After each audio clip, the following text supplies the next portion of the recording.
Welcome to the Lightning Hour, an energy drink for your mind. 3 hosts, 3 actors, 3 friends, 3 perspectives, and inspiring guests.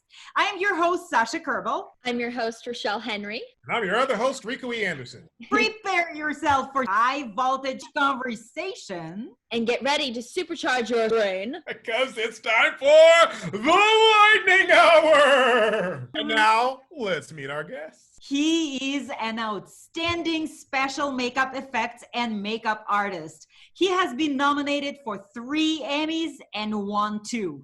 He was a part of 2 Academy Award-winning makeup crews and has received a Makeup Artist and Hairstylist Guild Award. He's been in the business for over 30 years, having worked on projects such as Batman Returns, Batman Forever, The Crow, City of Angels, X-Men The Last Stand, Charlie's Angels, Pirates of the Caribbean, The Curse of the Black Pearl, Donnie Darko, Buffy the Vampire Slayer, How the Grinch Stole Christmas. His makeup line has been featured in Terminator 3, Rise of the Machines, The Scorpion King, and the Lord of the Rings trilogy, among many other projects. What he's most famous for and has received the most recognition for is his work on the 50-plus year franchise, Star Trek. We're talking Star Trek The Next Generation, Star Trek Deep Space Nine, Star Trek Voyager, Star Trek Enterprise, Star Trek Continues, the feature film Star Trek Generations, and Star Trek First Contact. During the summer of 2020, Thomas was featured as a celebrity guest at Virtual TrekCon, featuring a Star Trek-inspired Klingon makeup tutorial starring Thomas and this guy. Let's get ready to meet our electrifying guest.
Ladies and gentlemen, please welcome our guest, Thomas Surprenant. Hello, Thomas. Hello. Hi, Hi, we're so happy to see you, and thank you so much for coming to our show. Well, thank you for having me. Something that I've always been curious about when it comes to makeup artists. Do you usually know from the beginning whether you want to do more standard makeup for film and television or something more elaborate for horror, sci-fi, or fantasy? Or is it something that piques your interest as you're learning the craft as a whole? Well, when I was really young, I loved monster films and things like that. And most of my family worked in the film industry, and they tried to discourage me and get an education, get a real job. You don't want to do this. It's not fun. It's not glamorous. It's not what you think it is. But on the same hand, they inspired me to do art. So it's like, okay, I'm like excelling in art, okay? It's like, I really enjoy doing art. And I saw a film called An American Werewolf in London. And like so many people, especially my age group, we were inspired by it. And I wanted to make monsters. And so my grandfather started introducing me to some friends, like friends of the family, like the Westmore family, and who would, later on, Mike would become my boss. My granddad worked with him on a film called Capricorn 1. And yeah, it's weird because I was all gung-ho about that. And every makeup artist I met was like, that's nice, but you're not going to make a career doing just monsters. If you want to get in the union and you want to like work on films and stuff, majority of your work's going to be beauty makeup and sometimes historical recreations, which we call period makeup, just all sorts of things.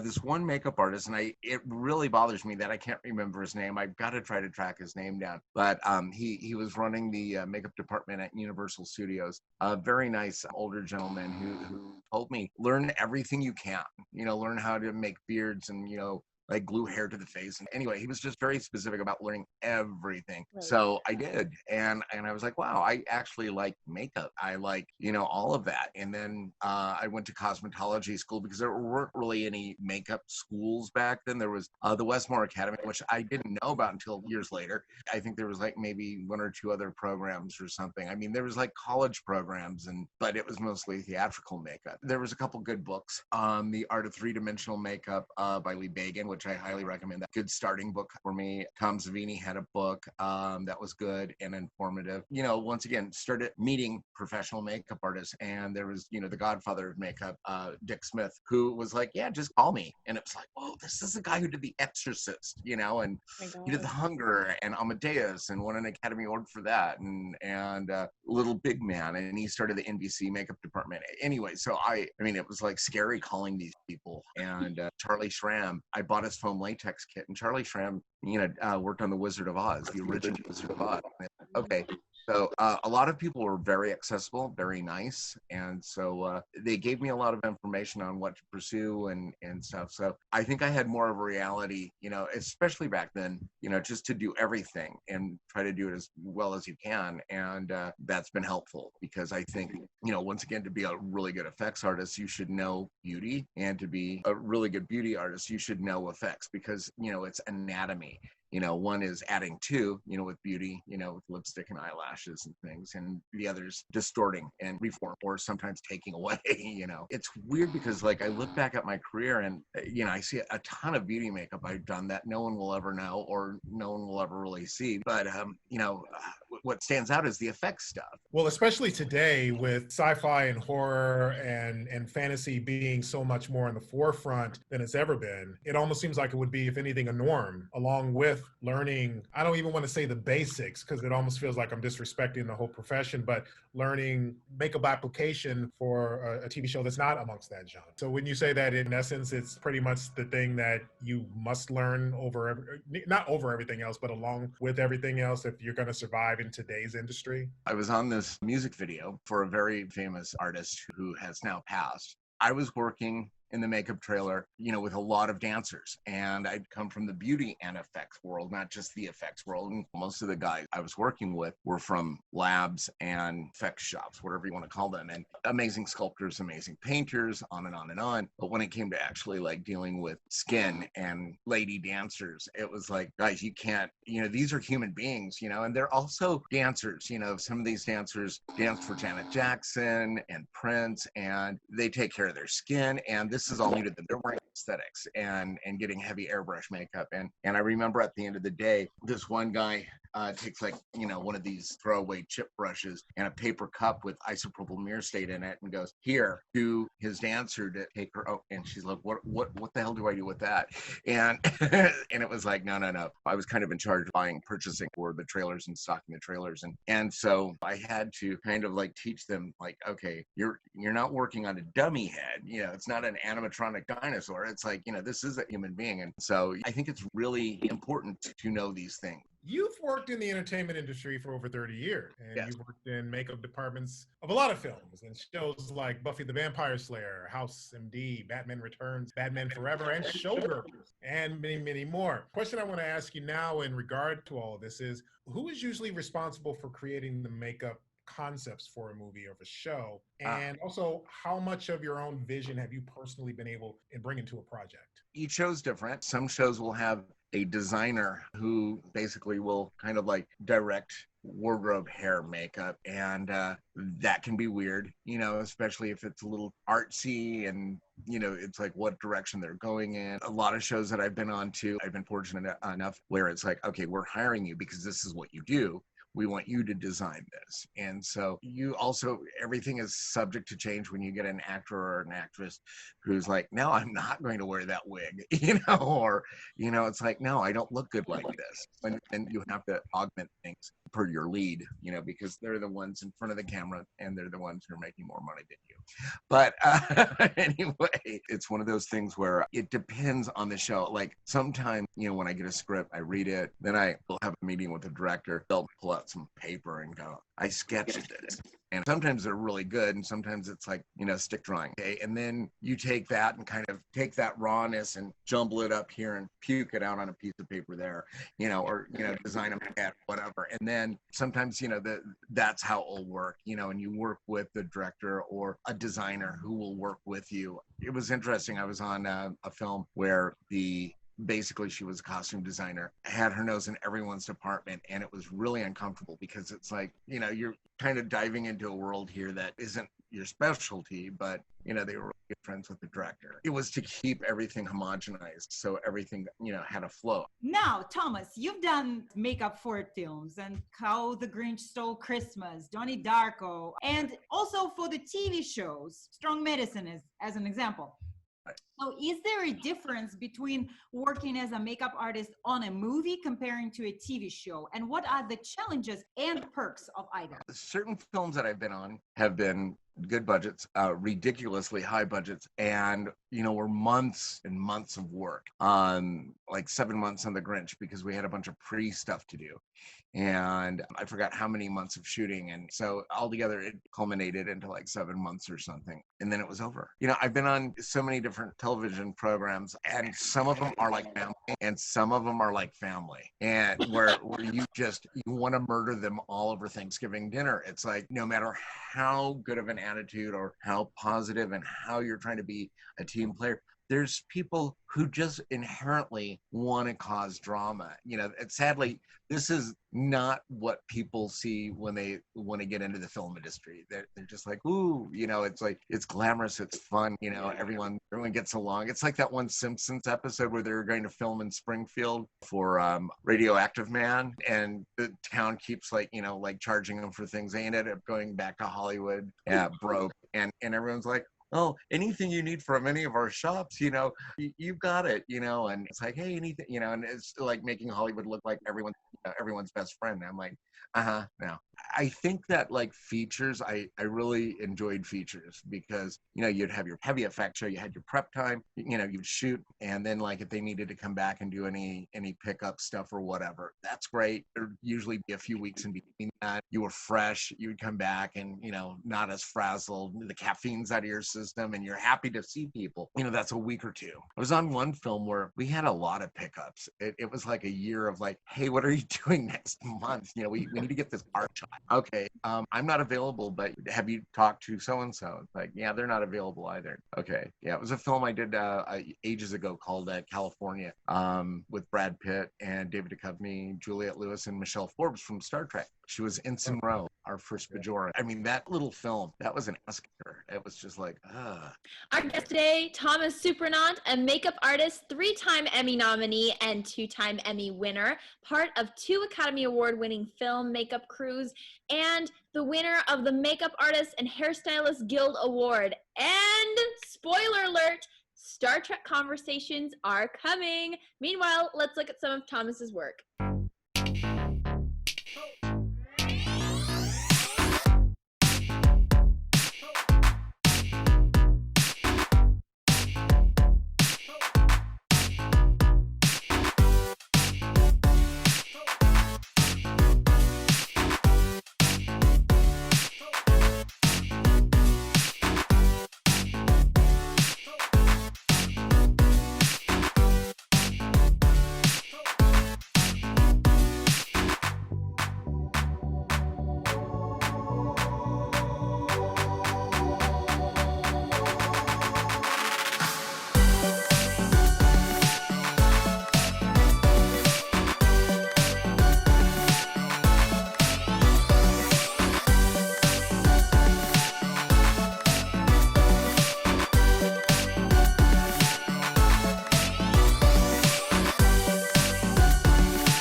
Thomas, everybody's been waiting for this moment to come. Star Trek, a little franchise that could.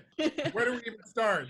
Star Trek Next Generation, Star Trek Deep Space Nine, Star Trek Voyager, Star Trek Enterprise, Star Trek Continues. Shout out to Lisa Hansel and her husband, Tim Vitito. Star Trek feature films, Generation, First Contact. Your work on Deep Space Nine has earned you an Emmy Award for Outstanding Individual Achievement in Makeup for a series. Yes. Twice. Once in 1995 for the episode Distant Voices. Look at that beautiful trophy, which you shared with other makeup artists on the project. And a year after, you were nominated for the Emmys again of the episode The Visitor. I really love that episode. Tony Todd. God, I love that man. I've heard that it's always been just a joy working with Tony Todd, that he just brings so much to his work whenever he's worked on the show. He is one of the most phenomenal actors. And when he progressed, like, he actually, like, I mean, I choked up in that end scene when he's the old man, you know, and he's talking about his father and how he couldn't save his father.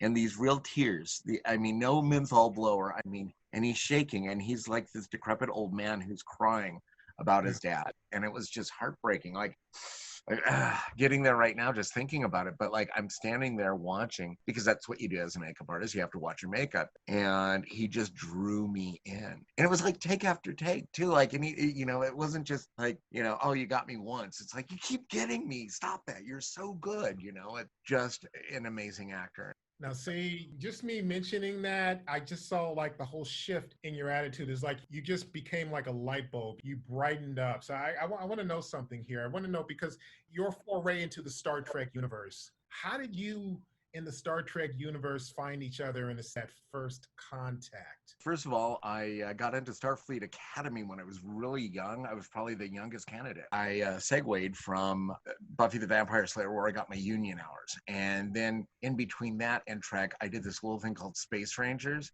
which was really awesome and kind of prepped me for the call that I would get once I paid my union dues. The same day, I ended up getting a text back in the day where you had a little pager. So I'm driving out to Apple Valley because I was living, this is where I live now, but at the time I was just like in between places in LA. And so I was, crashing spare room at my grandparents' home, like in the middle of the desert. And I pull over and it's a 213 area code number. And I'm like, 213, it's LA. And I'm like, calling, I'm like, just returning a page.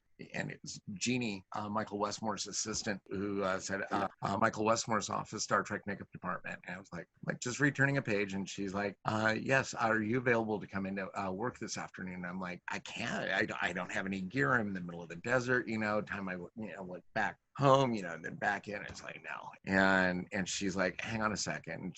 And she's like, I could hear her mumbling to Mike. And she gets back on. She's like, are you available to come in tomorrow morning? And I'm like, yes. And she's like, call you back and give you the details and stuff. And I was like, I thought I was going to vomit. I was like happy, freaked out, every emotion you could imagine. And then I had to drive the rest of the way home. Yeah. And so the next day I go in and it was Bajoran. And got there and, where stage 4 is or whatever stage it was. It's all a blur to me now. And for the most part, I would never get to work on Star Trek. Then came out, and then, the first season DS9, and I was like, I'm probably still not going to get a chance to work on that. That's probably very clicky,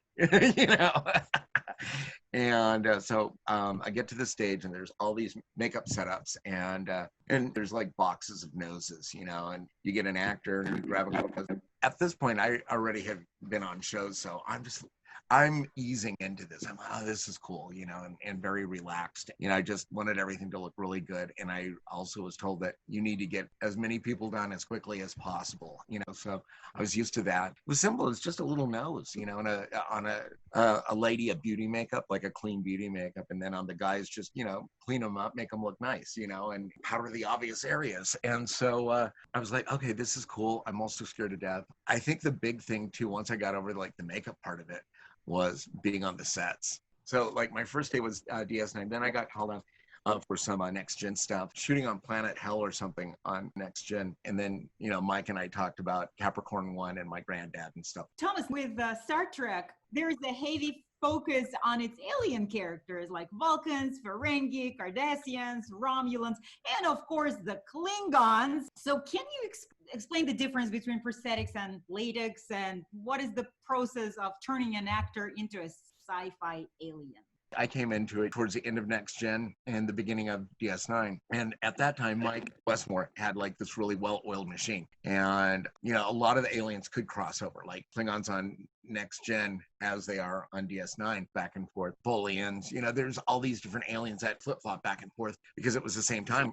So we would have generics, multiple foreheads for Klingons, multiple noses, because we had Caucasian to African American, and every color in between for Klingons, myriad of different nose shapes. Also, we'd have the occasional female Klingon, not that many though. I mean, they were guest stars.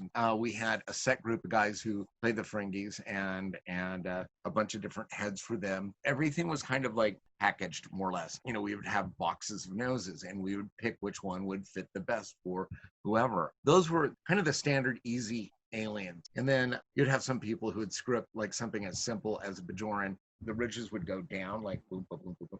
They'd put them on upside down so the ridges were going up. Then we'd have like the new aliens, and Mike would design aliens. Sometimes he'd be like, okay, this is what we're doing for this next episode. We want them to look different than anything, kind of more reptilian, but not like a Cardassian. We would take these ideas of Mike's and kind of like do our different versions and then march them over to Rick Berman's office, and they would get approved or not. And then we'd go with whatever did get approved and do our sculptures, do our molds. Back then, pretty much everything was foam latex. We had some gelatin stuff. It was pretty straightforward. It was like a really nice rhythm for the show, and it didn't really vary too much. The way Mike ran it, I mean, he should rubber mask grease paint. Just sounds old timey. It's basically castor oil, pigment, and castor wax. Kind of developed during early prosthetic makeups because like regular grease paint, which has like mineral oils, would penetrate into the foam, just leaving the pigment behind. And so prosthetics would look dry and ashy and fake, where the castor oil actually sits on the surface of the prosthetic. And so you've got oil and the pigment dispersed and it looks fleshy. And so a lot of people are like, oh, that's, no one ever uses that. Try using it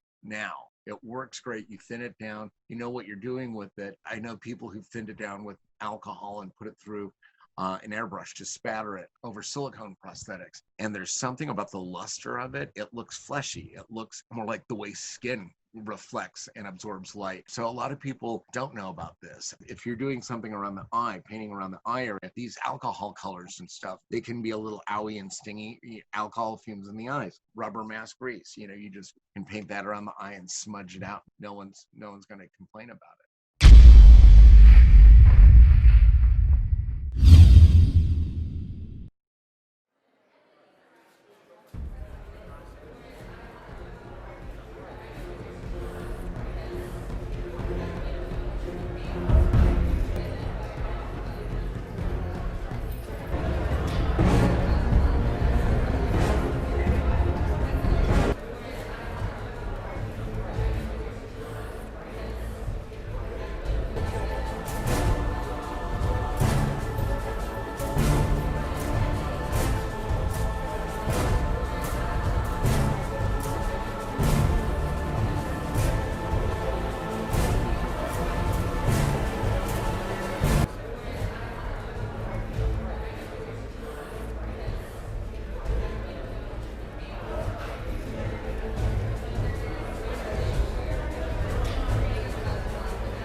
Well, we all know that teamwork makes the dream work. So tell us about the process of having to put a team together when you are the makeup department head.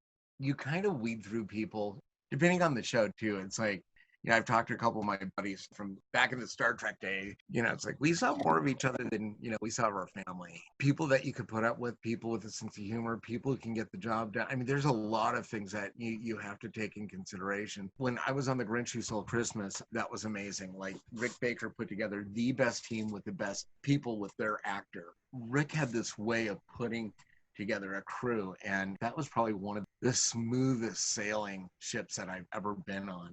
we had like the top people on that. You got Kevin Haney and Joel Harlow, Mike Smithson. You know, the list just goes on and on. Putting together a department, you've got to get the best people you can who can all get along with each other. People who can play well together, who are the best, who will inspire each other. After a while, you figure that out. What was your favorite Star Trek episode to work on? There's multiple. I don't have like one single one, but my favorite ones would be Tomorrow is Yesterday, the one with the Enterprise original series being flung back through time, and A Taste of Eden because of Spock having emotions. That's so sad. The ending thing is just because I love Spock. That's who I wanted to mold my life after. The Enterprise incident, of course, with Joanne Linville. I loved that because, you know, you got to see Spock once again, like kind of getting it on with a Romulan, and it was different. That whole thing between both of them and Joanne Linville, I mean, she was so commanding and so powerful. And Devil in the Dark, I loved that episode with the Horta. Once again, a Spock episode. Got a thing, you know, about being a Vulcan. I love the one where Data, pen pals, where he's communicating with this little girl on this alien planet. Oh, yes. He rescues her. The last episode I worked on, All Good Thing. Oh my God, that's another one. It's like, oh God, it chokes you up. It was the greatest hits. I mean, it was the greatest hits episode in a lot of ways because, you know, we brought back Tasha Yar and new stuff, and you know the court, you know, and then there's the one with Blood Oath with the original Klingons. Yes. Koloff, and I can't remember the other. Kang. Yes, Kang. I should know this. And then there was the other one where we brought John Calicos back. Once again, they were after this sort of Kalis or whatever, and the son of Duras was there, and that was great because I got to like work with John again. I like different episodes for different reasons. Voyager. Oh gosh, I loved the finale. You know, with Alice Krieger coming back as the Queen Borg, and Janeway just kicking her ass. That was amazing. Didn't get to work on that one, but I wish I did. Okay. Well, that one with the Area 51 thing or whatever, Roswell, that one was hilarious. No, there was this episode of Enterprise, and I can't think of the name of it. It's like based on the Kecksburg thing or whatever, and some Vulcans crash landed on Earth and had to integrate into society. Yeah, that was Carbon Creek. That's the one I was. Oh, okay. All right. And then out of the movies, you know, I only got to work on 2 of those. It was Generations and First Contact. Generations was interesting.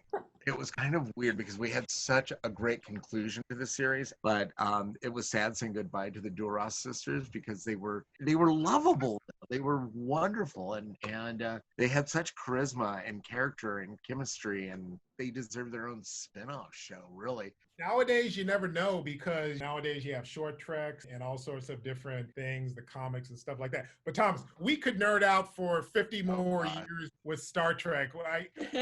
Yeah, I mean, that was a huge part of my life too, you know. So yeah, I could go on forever. Right. But you know, along with working on Star Trek and Star Trek TNG, you worked on other huge pop culture franchises like Batman, X-Men, and Pirates of the Caribbean. What would you say were your favorite franchises to work on? Well, I really enjoyed X-Men because it was out of town. It was in a beautiful city of Vancouver, British Columbia. It was during like my favorite part of the year. You know, it was autumn and winter, and it progressed from cold and crisp to cold. But Vancouver isn't one of those places that, yeah, you can get snow or whatever. I don't know. It's a comfortable thing. And I just remember there's amazing independent coffee houses along with Starbucks on every corner. But they love their coffee there, just like the Pacific Northwest. Getting up early and getting a coffee and going for a walk, you know, with my brolly because it's pouring down rain. And I'm holding a hot coffee and drinking it in the rain. There's something romantic about that. And then going to work, you know, it was really, it was fun. I enjoyed it. It was very creative. I guess the X-Men franchise film would probably have been my favorite. You're watching The Lightning Hour with Rico, Sasha, and Rachelle. Our guest today is Thomas Surprenant, and let's take a look at Rico's transformation by Thomas into a Klingon, courtesy of Virtual TrekCon.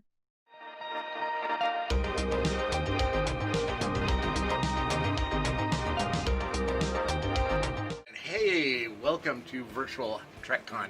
My name is Thomas Surprenant, a makeup artist for quite a few years. Worked on Star Trek, Deep Space Nine, Next Generation, Voyager, Enterprise, let's see, Star Trek, Starfleet Academy, CD-ROM Interactive with some of the original cast. Bill Shatner, Walter Koenig, and George Takei were on board for that. Let's see, Star Trek Generations and Star Trek First Contact. So about almost 10 years worth of Star Trek in my life, and we're here to recreate something from the show, and this is one of my Emmys. Anyway, this is from Deep Space Nine, Distant Voices, and here we have our lovely actor. I'm Rico Anderson. I am an actor. I've been in Star Trek Renegades. I was on the Orville, and today I am a prosthetic model. So here we are. Well, thank you so much. Really, seriously, it's quite the trek to my place. See what I did there? It's an honor. Yeah.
Like a Klingon having a Tog, like Christopher Lloyd. Sorry if I was a little jabby there. Okay, I wear contacts. That's yeah. That's okay. not good. Are you all right? Yeah, no. Oh, okay. All right. But you do remember in Next Generation they did show a Tog. Really? It was like I think the first or maybe the second season. Oh, was it like a hallucination thing or Yeah. something? Oh, okay, yeah. And Worf was like, "Hey, Okay, this is my pet." have you open your eyes and look up, please? Oh, it's like that really depressing animated episode of Star Trek with young Spock and his Salat, or Salat, or however it's pronounced. Oh my God, that something else like lavender, or not lavender, but like violet, or I put together.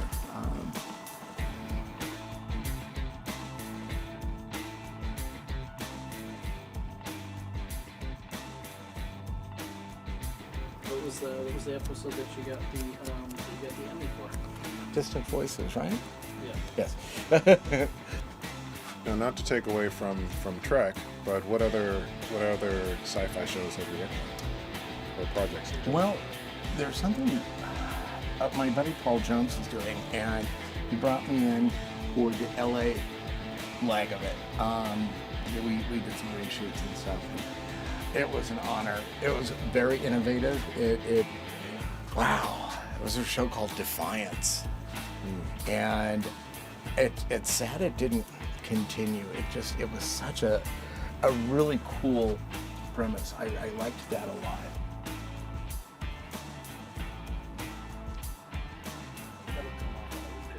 Okay. Yeah. Okay. Now, That's on the auditions occurring. what's interesting about this is the spirit gum there is, it's an old theater thing where you dry your teeth off, use gum, tack it, and then use grease paint. We never did that in the theater. That's like an old thing that no one does anymore because now we have these lovely teeth stains. And so when I was on Maze Runner Scorch Trials, that was a technique that we did for the cranks. I was like, because I knew the spirit dumping on the teeth, I was like, because we were using the teeth stains and they weren't staying that long. And I'm like, hi, you gotta put the spirit gum down first and then put the teeth. And so, yeah, they stayed longer, weapons, like the Japanese court. Oh, you could. Like poison-dipped hairpins and things like that. Well, I'm honored. Thank you for letting me talk and do makeup and revisit a huge portion of my life. I mean, like 10 years of actually getting paid to do Star Trek, and fulfilling a childhood dream.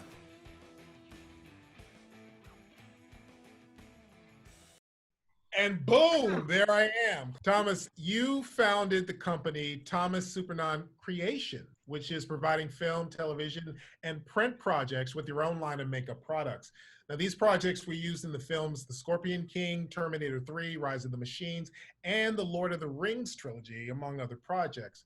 So how was this whole idea born, and what defines your company? Well, it all started off basically back in the 80s when I was doing like what everyone was doing and still does. They were making up this stuff called PAX, P-A-X. It was created by Dick Smith.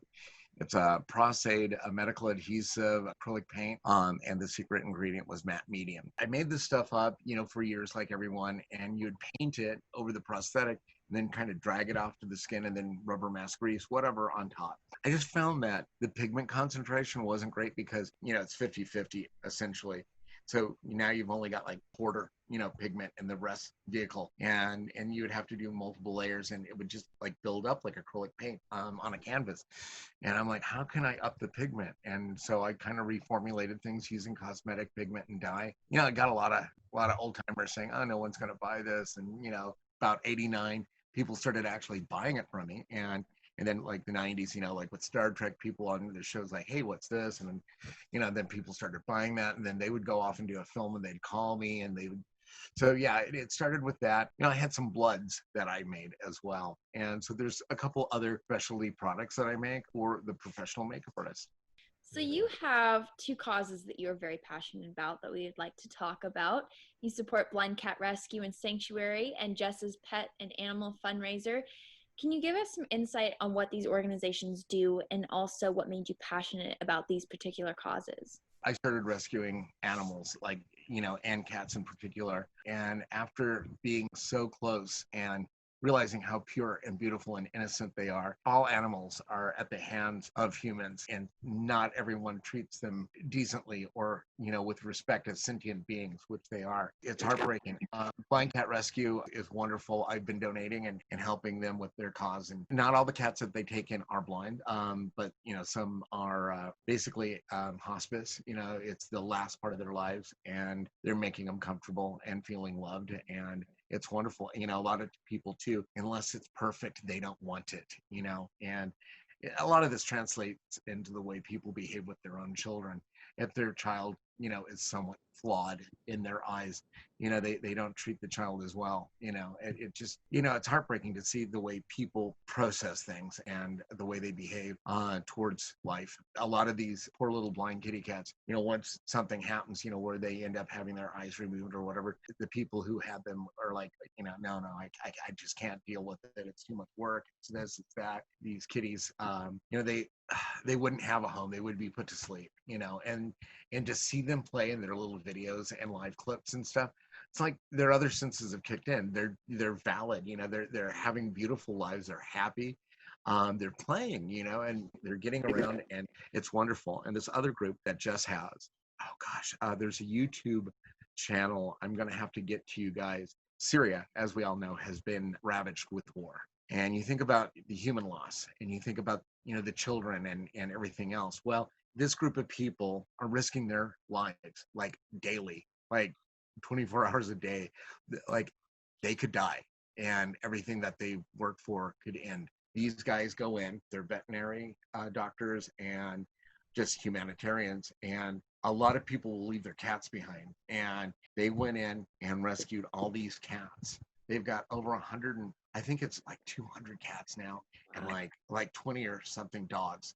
But they were puppies when they got them, actually. Some of the stories are freaking heartbreaking now, but they went in risking their lives to save these animals. And it's funny because I've been donating, they named this one kitty cat after me, and they rescued another one, and my ex-wife actually donated some money, and so they named one of the kitty cats after her. And it was like, oh, we're cats in Syria now. But I mean, this is to me, that's like, these are heroes because they're also helping children. They're bringing, food and blankets and stuff to all the displaced children and stuff like that. They're just good people. They're really amazing. And I don't see these billionaires getting off their ass, doing anything, to help the planet in a very respectful, future to everyone and everything. There's still like that kind of caveman attitude. If you're sensitive or whatever and caring about things, you're not much of a man. It's like, oh, I beg to differ. It's like, you go out and you do something noble like that, I think you're more of a man. I have so much respect for anyone who gives back to others and who uses what they have to help other people who are in, or other creatures who are in less fortunate position than we are.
And now it's time for the lightning round, where we ask our guests the tough questions. All right, here's the first one. Star Trek or Star Wars? That's mean. Trek Wars. Ah, come on. Oh, you got it. So, what do you do to decompress after a long day? A cheesy DVD of like guilty pleasure kind of stuff like Xanadu. My question is, what movie or TV show are you looking forward to that hasn't come out yet? Well, there's been this project that It's based on a book, a Peter Straub book, like Ghost Story. They bought the rights, and so-and-so was going to do it, then that person was going to, and it's been like sitting in limbo. It's a movie based on the book, If You Can See Me Now. Terrifying book. Please tell us how people can find you on social media. Oh gosh, I have a fan page, Thomas Surprenant. I don't even know it. That's sad. It's Facebook fan. And let's see, I'm on Instagram and Twitter and LinkedIn. Thomas Surprenant, a makeup artist, 3-time Emmy nominee and 2-time winner, part of 2 Academy Award-winning makeup crews, winner of the Makeup Artists and Hairstylist Guild Award, and creator of Thomas Surprenant Creations, was with us today. Thomas, thank you so much for joining us on the Lightning Hour. We had so much fun talking to you. Thank you so much. Yeah, great questions too. Well, a lot of them I haven't heard before, and thank you for letting me ramble and go on about silliness. Well, thank you so much, and I hope that you live long and prosper. Peace and long life. This was the Lightning Hour. I'm your host, Sasha Kerbel. I'm your host, Rachelle Henry. And I'm your host, Rico E Anderson. Please support us by giving this video a like, subscribe to our YouTube channel, and click that little bell sign so you get notifications when we post new shows. Follow us on social media to learn more about the Lightning Hour and us, your 3 hosts. You can find links as well as more about our guests in the description below. We encourage you to post your questions for us in the comments section, as well as on Facebook, Twitter, and Instagram. We will be answering them in future episodes. Thanks so much, everybody, for watching. We'll see you next Friday. Same time, same place. Have a great weekend. Bye!